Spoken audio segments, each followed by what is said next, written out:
Have you ever wondered what a minimalist kitchen looks like? I'm Robin from Minimalism Over 50, and today I'm going to give you a tour of my minimalist-ish kitchen. Everybody gets to do minimalism in their own way, and today I'm going to let you into my kitchen. I've been reluctant to do this because my kitchen may not look, well, my kitchen is definitely not the kitchen with, 4 forks and 4 knives and 4 plates in it. We have 2 college-age kids. When they're home, they cook. My husband and I both cook a lot. We eat 99% of our meals at home, and so our kitchen is heavily used and it's well stocked. So I'll show you sort of my version of what a well-stocked and provisioned kitchen looks like. I had a commenter ask for a tour of my pantry. Honestly, that would take like 2 seconds, and so I decided just to show you my kitchen instead.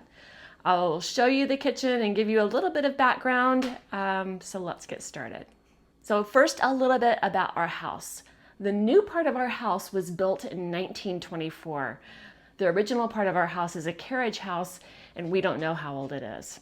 When we moved into our house, we did add some built-ins in the living room, and we also added on a master suite, so a bedroom, bathroom. We haven't done any renovation to our kitchen. I've actually never redone a kitchen before.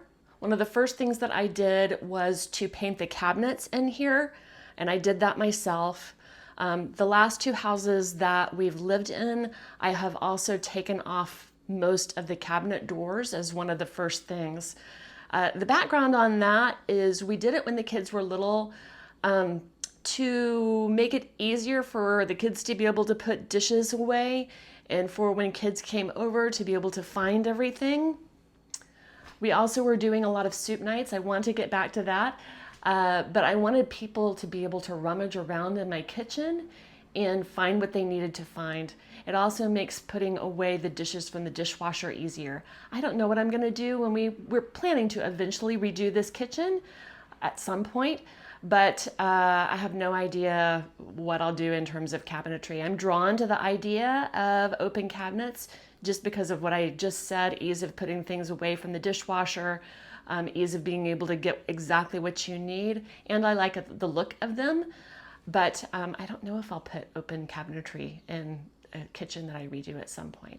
So with all of that, let's get started. First of all, I'm going to show you what's behind me. So this is one of the things we did. Actually, I said I hadn't done any kitchen renovation.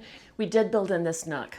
We hired a Finnish carpenter and had the chairs built here, the benches, and then we had a table made to go in that spot. It works hard. So we can get, let's see, 1, 2, 3, 4, 5, 6, 7, 8. We can get like 10 people around this small table. And so it's been great. I'll turn the lights on so you can see it a little bit better. So there is our kitchen nook. So while we're over here, I'm picking up my tripod. While we're over here, I'll show you my little command center here. Painting from my great grandmother. This is just something that I love. I talk about not having visual clutter, but I have the things on my wall that are meaningful to me. So my husband gave me these 2 bird charts maybe 5 years ago for Christmas, and I keep them right here. We have, I don't know, we have a suet feeder, a bird feeder, and a hummingbird feeder right outside this window. And so one of us is frequently getting the bird chart out and figuring out what kind of birds we have inside. Birds are life-giving for me. They make me feel joyful. My parents both loved birds. I grew up with an Audubon bird book on the table between my mom and dad's chair. And so there's something sort of visceral for me about loving birds. And so having this chart up is just right on point for me. Yeah, this is we write everything. I didn't erase it. I'm going to the grocery store later today, so I'm trying to show you as close to normal as I can show you. This is, let's see, pesticide list for just something for me. And then this is our protein chart. My husband and I look at this 4 times a day to look at, we're both trying to get over 100 grams of protein every day. And if you've ever tried to do that, it's you have to be very intentional to do it. And so we keep the protein chart up so we can look and get our protein count.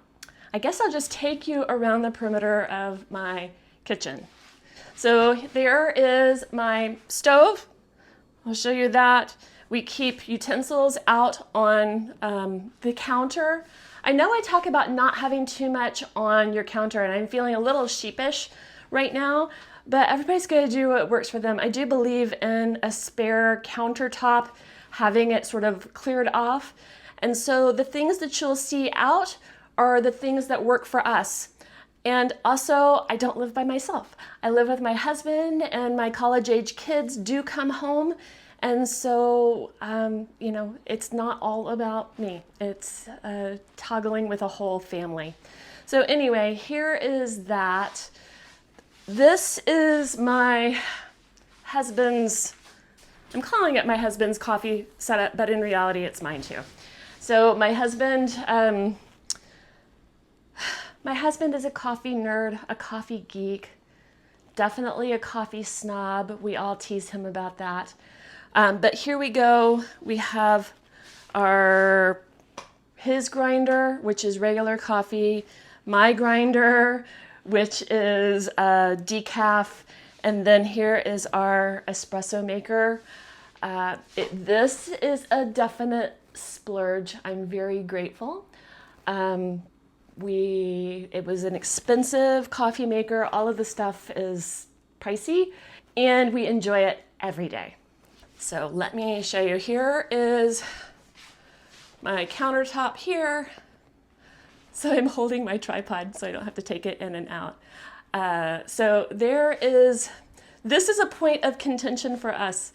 This is our Sonos speaker. That's not a point of contention. This is a point of contention. That is our compost. I like it under the sink. My husband likes it out. This is another point of contention. Although I've stopped fighting it, I would prefer that he not keep a water glass out.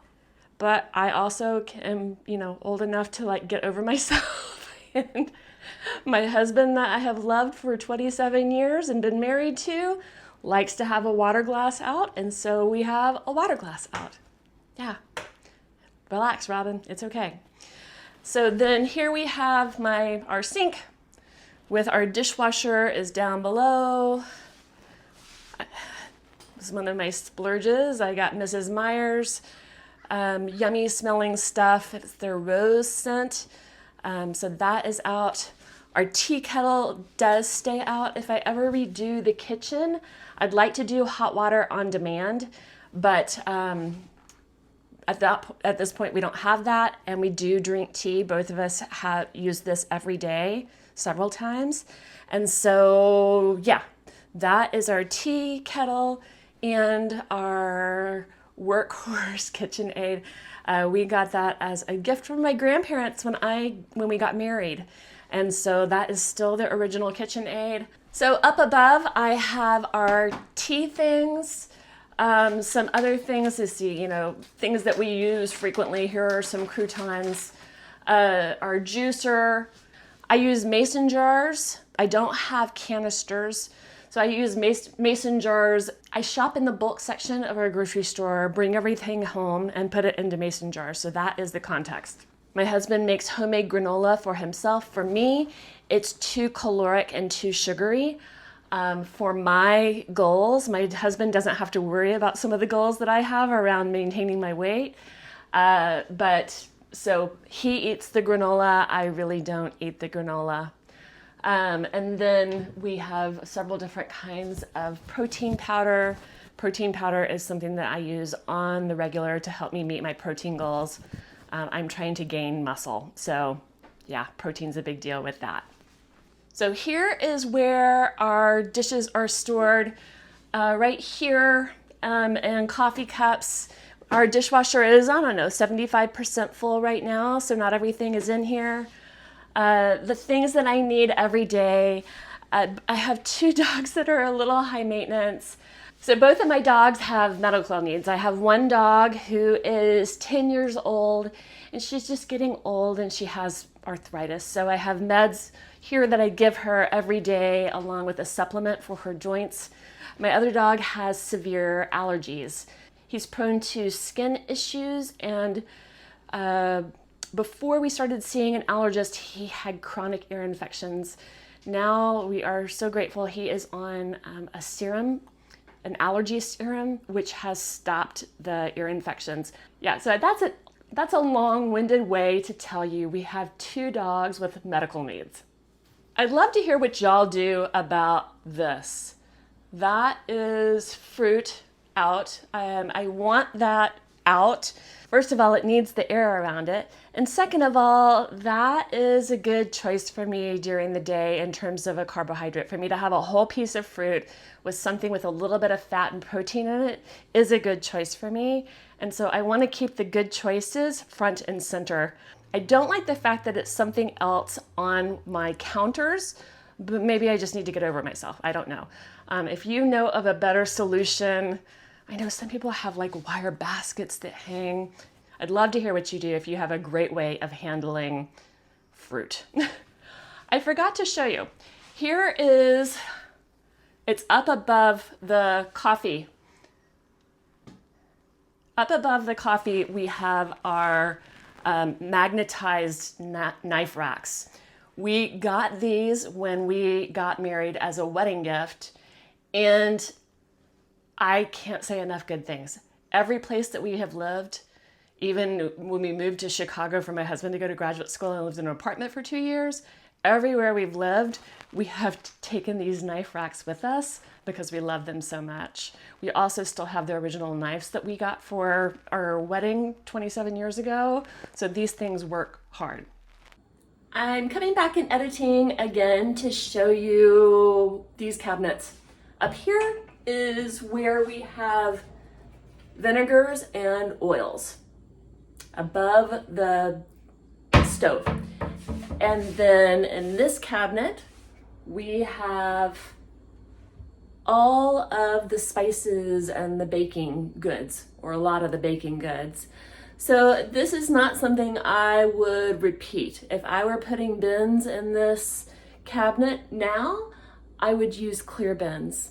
So I'd actually kind of like to redo this, but I'm not going to. I'm actually looking at eating down a lot of what is in this cabinet so that we can maybe simplify it at some point. It's a point of, you can see right here, we have spices sort of stacked. My husband did that, and then I put all of these spices in matching containers. I am tired of maintaining that. My husband loves it, and so we're keeping it up for now, but I would love to see about simplifying this and reducing the spices that we have on hand. Here's my fridge. I'm going to the grocery store today. When I plan meals for the week, I plan for 2 dinners and then we eat on them. Last night I finished up our food, and so I'm going to the grocery today to get another couple of dinners. That being said, here is I didn't clean it out for you. I'm just showing you kind of what I have, what we eat, to give you an idea of kind of how I do things. So there is the fridge, pickled. I'll go ahead and share some of the foods that we have on the regular, in case that's helpful to anyone. I don't know if it is, but in case it is.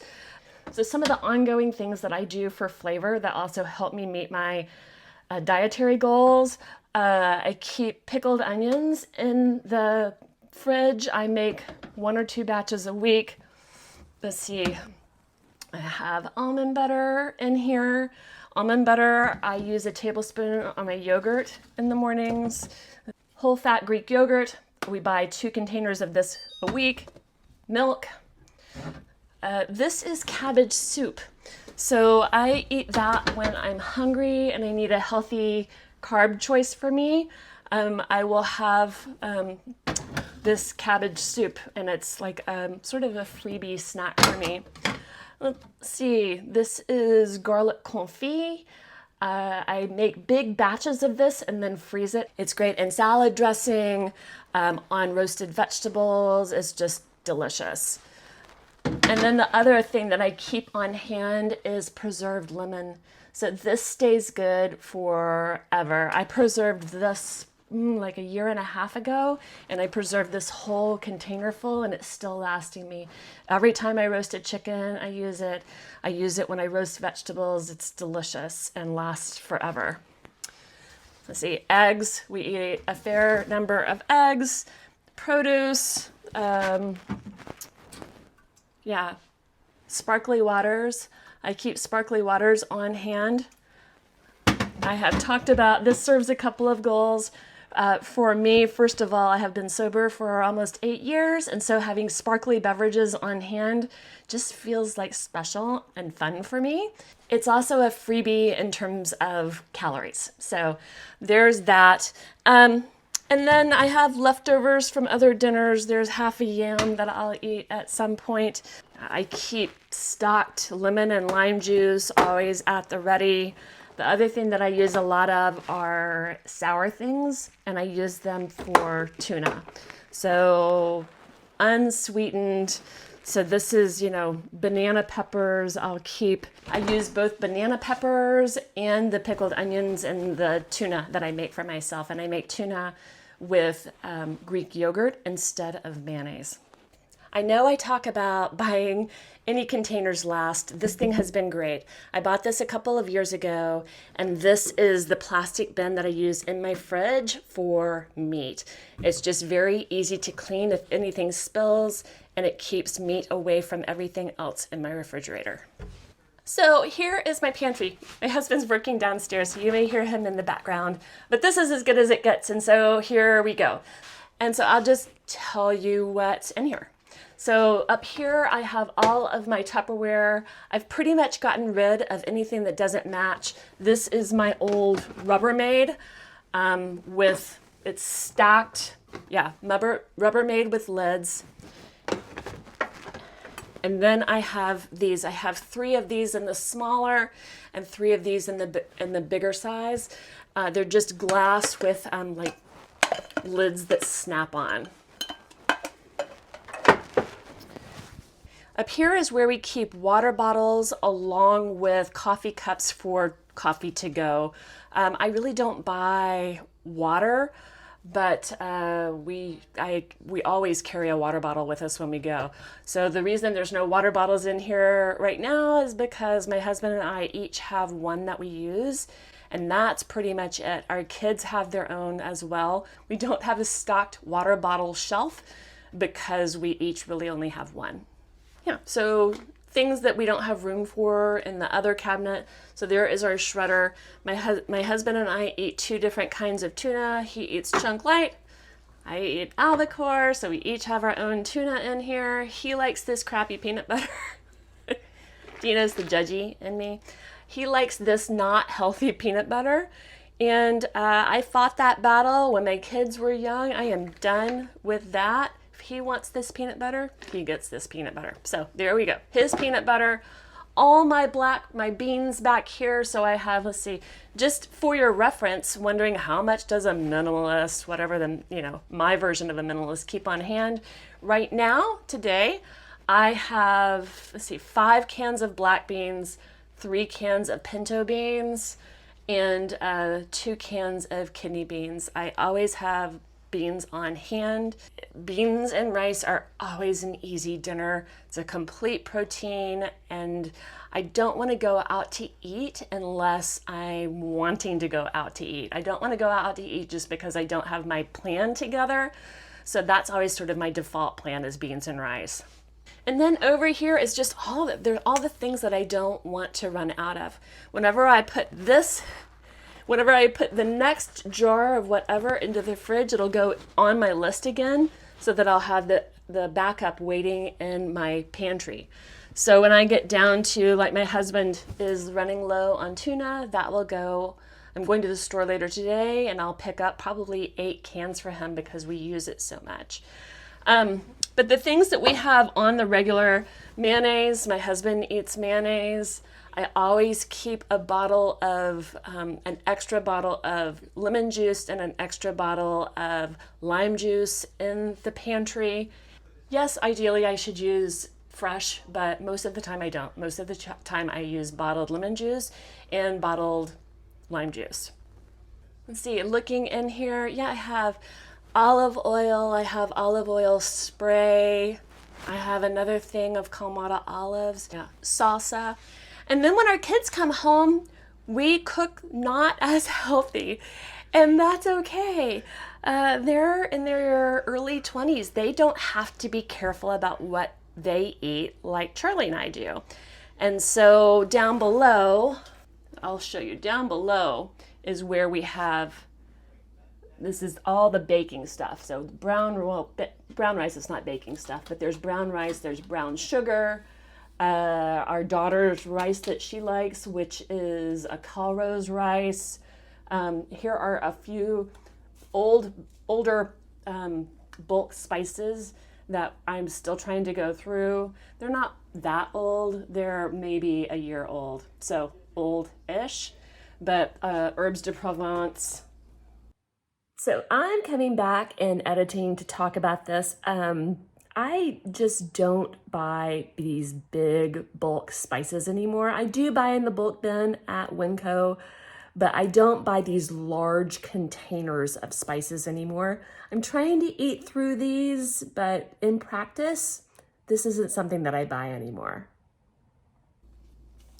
Another thing of baking soda, flour, sugar, all of that. And then here we have another, this is where most of our dog stuff lives. And so my dog Ollie, you can see Ollie here, I'll show you. There's Ollie. Yeah, he's a good boy. So there, Ollie has 2 different ear washes that I have to use on him to keep his ears from getting infected. Here, he's on a special diet, so here are the treats that don't trigger skin or ear infections for him. They're flea and tick things, Ollie's special shampoo, just all of the dog, everything.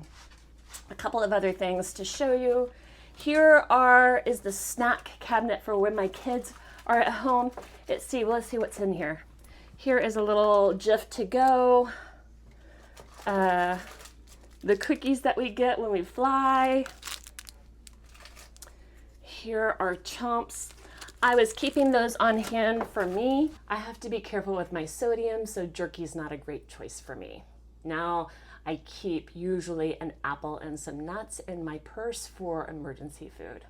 Another food that I keep on hand for me are these wasa crackers. When I'm having my tuna for lunch, I like a little crunch, and the wasa, I'll have a wasa cracker with my tuna, and it's just like a little added crunch for me. So let me tell you what is in the cabinets down below. Down here is where I keep appliances like my rice cooker and crock pot. All of my pots and pans are down below the coffee maker. So that's it. Our kitchen works hard. It's minimalist enough for us. We are honestly always looking for ways to simplify. And so, yeah, that's where we are today in early 2025. We'll see where minimalism takes us in the years to come and what we're able to declutter in the future. Right now, with how much we cook at home and with having college-age kids back and forth, this is the right amount for us today. Well, thank you for watching. If you found value, please give the video a thumbs up. It helps other people find my content. Also, if you're interested in other content around minimalism and frugality, I'd love to have you follow along and subscribe. If you're curious about our family's minimalist journey, there's a video about it right here.